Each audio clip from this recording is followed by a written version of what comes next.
Yemen's Houthis have claimed a second attack on U.S. aircraft carrier USS Harry S. Truman and its warships with ballistic missiles and drones in response to continued American airstrikes. Now, in a televised address, the group's military spokesperson, Yahya Sarria, warned that it would continue attacks on Israeli ships in the Red Sea if Israel continued to blockade into Gaza.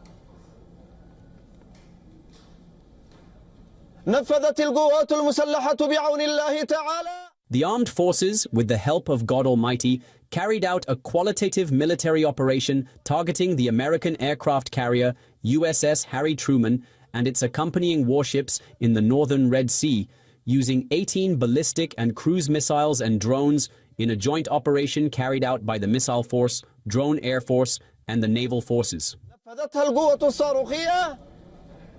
And in a televised address, Houthi leader Abdul Malik al-Houthi warned that the group would continue to target American warships, aircraft carriers and naval assets in the Red Sea. The Yemeni armed forces will not hesitate to target all American warships in the Red Sea and in the Arabian Sea in retaliation to the aggression against our country.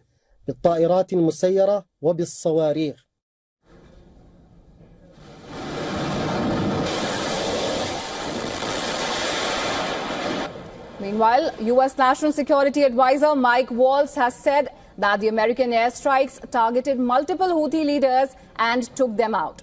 In an interview to ABC, Waltz said that the current strikes were different than those carried out under the Biden administration.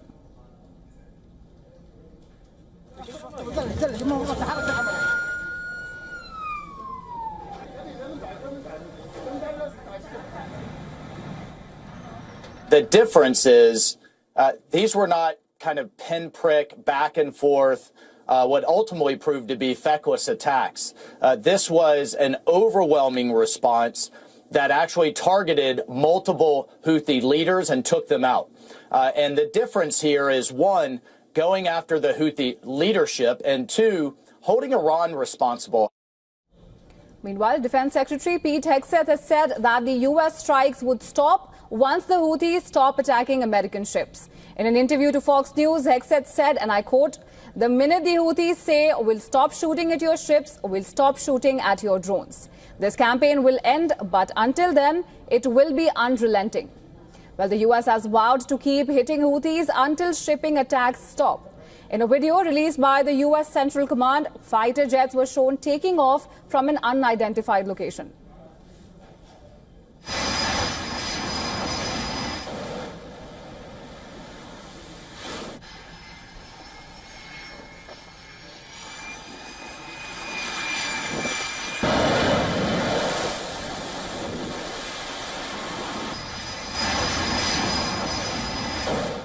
In a telephone call with U.S. Secretary of State Marco Rubio, Russian Foreign Minister Sergei Lavrov urged that U.S. to halt strikes in Yemen and instead engage in political dialogue to find a solution.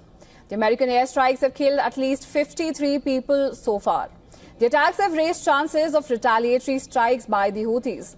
The U.S. has several military bases in the region, from the Al-Tanf base in Syria, the U.S. Fifth Fleet in Bahrain, to the Al-Udeid and Al-Dhafra air base in Qatar and the UAE are among those which could witness potential retaliation.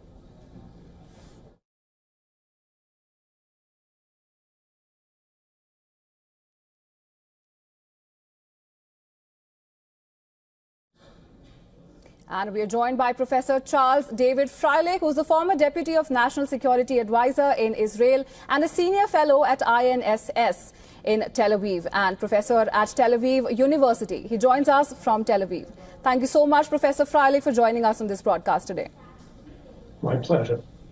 Well, before we get into the nitty-gritties of this matter, let me start by asking that given the US's commitment to continue targeting Houthis until the attacks on the shipping cease, how do you foresee this approach playing out? Do you think it will compel the rebels to comply, or might it provoke intensified retaliatory strikes from the Houthis? Well, I don't think it's over. The Houthis are, I think, somewhat overconfident and maybe excited about what they perceive to be achievements that they've achieved in the last year, disrupting international shipping, firing missiles at Israel, of course, in addition to firing at the U.S. fleet. I imagine there will be another Houthi response, but I think they're playing with fire because the U.S. seems to be determined here. And if that's the case, then I don't think there's any doubt what the outcome is, even if the Houthis can cause pain, not just for U.S. forces, but American allies in the region. Right. And Professor, do you think that the Trump administration's aggressive stance also serves as a warning to Iran to end its support for the Houthis and in turn potentially weaken their backing for Palestinians in the Israel-Hamas conflict? Well, the U.S. is saying explicitly that this is a warning to the Iranians, and even had the U.S. not said so, I think we'd have been correct to understand it to be an implicit warning. The Trump administration has said quite clearly that it would greatly prefer a diplomatic outcome to the overall rivalry with Iran, primarily on the nuclear issue, but that they might be willing to consider other options should diplomacy fail. And this would certainly be a warning, an indication to the Iranians that it might really be to their advantage to reach a diplomatic agreement.